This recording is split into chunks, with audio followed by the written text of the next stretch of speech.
Welcome back to another JaYo movie reviews. And today we've got moi.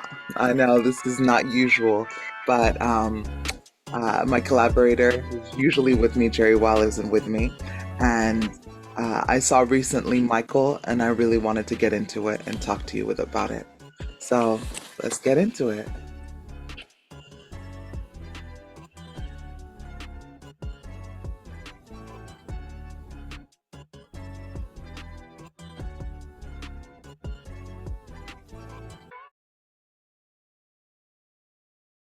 All right, y'all. Thank you for joining me, JY, on another JaYo movie review. And today we're going to talk about Michael. I saw Michael recently at the movie theaters, and I had watched and read lots of different commentaries, and I really wanted to give my own input into it as well and start a conversation and see what y'all think about it. I'm going to start with the usual, the rating between 0 and 10, and what would I give it. And I have to say, I'm very conflicted about it because if I have to go from level of enjoyment of the film, I love, not loved, not, like still love to this day, Michael Jackson's music. His music is iconic. It it makes me feel things to this day. And being in that movie and watching his journey as well as listening to his music, which they did a really wonderful job of highlighting, just reminded me of how much I loved, and still love his music. And so if it's based off of my enjoyment factor, the rating would be much higher. If it's based off of storytelling, as y'all may or may not know, I'm an actor, director, playwright, artiste, storyteller in general. And so that's something that I do in my day-to-day life and that I'm very passionate about. And I think that there was a missed opportunity in terms of like the story they wanted to tell. It wasn't clear. It was very much, I didn't know what the story they wanted to tell was. Was it that, Michael was trying to fight against his father, Joe Jackson, and become independent? That seemed like the general theme of the movie, which I think is okay, but the way that they went about it was very weird and disjointed. And I think it felt very vignette-like rather than like a fluid story. And to get to that story, I think that they could have done, again, made better choices. And so if it's based on that, my score would be lower. If it's based on my enjoyment, my score would be higher. So I would land at 7.5 out of 10, between 7.5 and 8. That margin would be my rating. Now, I'm gonna start by saying go to the movies and go see the movie. I think like seeing these concert moments on the big screen, there's nothing like it. I love watching movies at home. I watch movies at home all the time. There's some movies that are really great and can translate both at home. And this one is one that you can watch at home for sure. That being said, if you can watch it at the movies on a big screen and really have that, cinematic effect of like the sound and the big screen, seeing these concerts and seeing the insanity of Michael's influence and the fans there, I highly recommend it because wow, wow. I personally was not blessed enough to have had the experience of being in person, of assisting any of Michael Jackson's concerts while he was here on this planet. And so I was too young. And then when I was old enough, like he wasn't doing concerts like that anymore. And then by the time like there was that those last concerts at the end, near the end of his life, I wasn't that interested in going to concerts, to be honest. So I didn't take advantage. But what a phenomenon! What a phenomenon! And what an artist he was. Well, let's talk about the pros, the things that I liked, and then we'll talk about the things I didn't like, and then the things that I liked, you know, for I think my mom was a big Michael Jackson fan. My mom is no longer with us, which is why I say was. And she was probably one of the reasons why I, got into Michael Jackson music in the like to begin with was through her. We had almost all of his albums like on CDs. We watched his like the movie about his family, which iconic if you haven't seen that. It's like almost a movie series. It's really long, but I think it's with Angela Bassett, and it's incredible, iconic. You need to watch it, especially if you want to understand the man a bit better as well as his family and the dynamics. I think that one is wonderful. That being said, the things I really liked about this movie, I think some of the acting was really solid. They've hired some really great actors. Namely, at the top of the leaderboard is Jafar Jackson himself. Michael Jackson's nephew played him, and he did a phenomenal job, as well as makeup and wardrobe. Like I believed it was him completely. Incredible. They also had Miles Teller as John Branca, who later became, his manager. Also, really great casting. Coleman Domingo as Joe Jackson, I think, was really also good casting. I think Coleman Domingo did a really good job. I have some things to talk about in terms of his character in my con section, but again, acting wise, I think he did a really good job. The boy who played Michael Jackson as a kid, Giuliano Cruvaldi, oh, adorable. He did a fantastic job. So did Nia Long as Catherine Jackson. I have some again, him, her, and Coleman. I have some thoughts in terms of like the characterization and like the story that they were telling as Joe and Catherine Jackson. I have thoughts in the con section, but I think the acting was really good. They also had, they had some really good actors. Kendrick Sampson as Quincy Jones, Lawrence Tate, who we only see for a very short amount of time, but he played Berry Gordy, and I really loved his characterization of Berry Gordy. Short but powerful characterization and moment. And yeah, really awesome. The other thing is I loved, the songs that they chose and the music, bang on, completely, like, oh, great choices. Human Nature, Billie Jean, Beat It, and there were songs from the Jackson 5 too, of course, ABC, like all of these songs that just brought back all of the nostalgia and the good feelings that came with listening to his music. Great, great, great choices. Also, great choices was to see, how lonely Michael Jackson was in terms of the story. They explained, how early on he was made to feel differently and he was treated differently, as well as his humanitarian side. There were certain things I didn't know about him. I didn't know how he brought together people who were at odds with each other, right? For example, I don't know if you know this, and this may go into spoiler alert territory. I'm so sorry if it does. Spoiler alert. Letting you know now so you can stop watching if you want to. But he, for Beat It, invited real Crips and oh gosh, I'm blanking right now.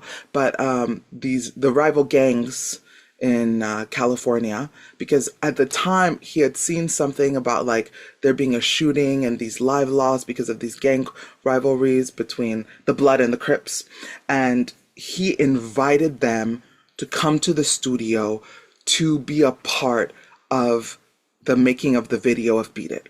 And he inspired them by saying like, hey, yes, we may be at odds about certain things, but music and dance are a universal language that unite us. And I think this is a great way for us to be in unity with each other. Ooh, bars, bars, bars. I was just like, why, why don't we have more artists like this? Why don't, and not just artists, why don't we have more politicians like this? Don't get me started. Don't get me started. But what an inspiration. What an inspiration. And the way he visited, kids and people who were sick in general in the hospital, and the way he brought joy to people. He tried, constantly to bring love and joy to all the people around him, and the fans were crazy. I mean, they were absolutely, I forgot. Of course, we see instances of crazy fans nowadays in our society, but I feel like, and maybe I'm wrong, maybe it's just, that's how they were with a lot of artists. But with Michael Jackson, there was a level of adoration that was just next level, that was just beyond. And it makes you wonder, makes you wonder. Other things I loved about the movie, I think I felt it moved. I didn't feel it's a 2 hour, 16 minute runtime, and I didn't feel like I wanted to move faster or end or anything like that. I didn't have any problems with that. And what else? I also learned, about his business savvy. Michael Jackson was very smart.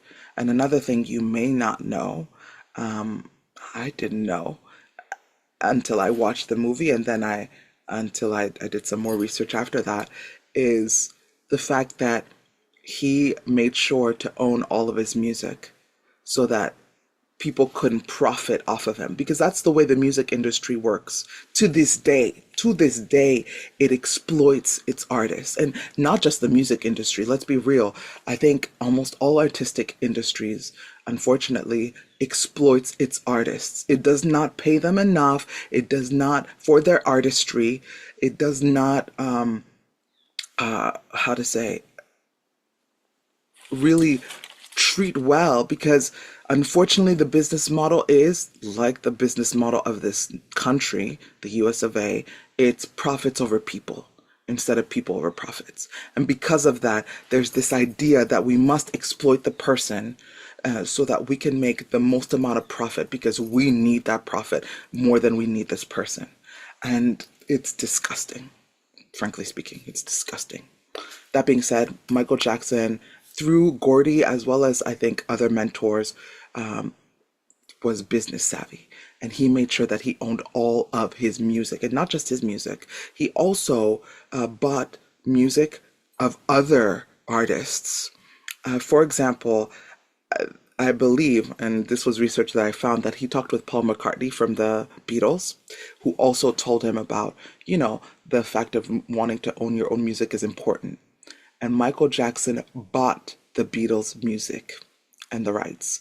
Why? Not because he wanted to like pull one over Paul McCartney, no, but it's because a lot of their music was, I don't want to say stolen, but at least heavily inspired, taken from black artists. And black artists were paid very little for their artistry and their music at the time. Some were not paid at all. And so Michael Jackson bought their music so as to give those rights back to the original black artist who started a lot of these songs in the first place. Chef's kiss. Chef's kiss. And the fact I also didn't know that MTV was, for whites only until Michael Jackson was like, hey, I want my music on that station, and I want it to happen. And he pushed at CBS Studios for that to happen. And the executive at the time, talked with MTV. And what happened, the way they portrayed it in the movie is actually a little different from real life, from my research. In real life, what happened was, Billie Jean became a huge phenomenon, and again, profits over people. MTV could not ignore the success and how huge Billie Jean was and had to have it on their station and to put it on their video, like as a video. And that's how Michael Jackson became the first black artist to be featured on MTV. Insanity. Incredible. Now I've talked a bit about the things I liked. What are the things I didn't like? I didn't like how empty the movie was in terms of like the depth of the characters. I felt like Joe Jackson, portrayed by Coleman Domingo, was more of a caricature than a real human being. He felt almost like a monster, like the monster that, Michael Jackson imagined him as, Captain Hook kept coming back. They talked a lot about Peter Pan and his obsession with Neverland, which we know in later years was a real obsession. And he felt very caricature-like and not real. And I wanted more reality, more depth. Another great content creator that I follow, Jessie Wu, talked about how she would love a biopic on Joe Jackson and just knowing more about his life in depth. I think that is exactly the move. I would love to see a biopic about Joe Jackson from his infancy, from his childhood, all the way to his, demise.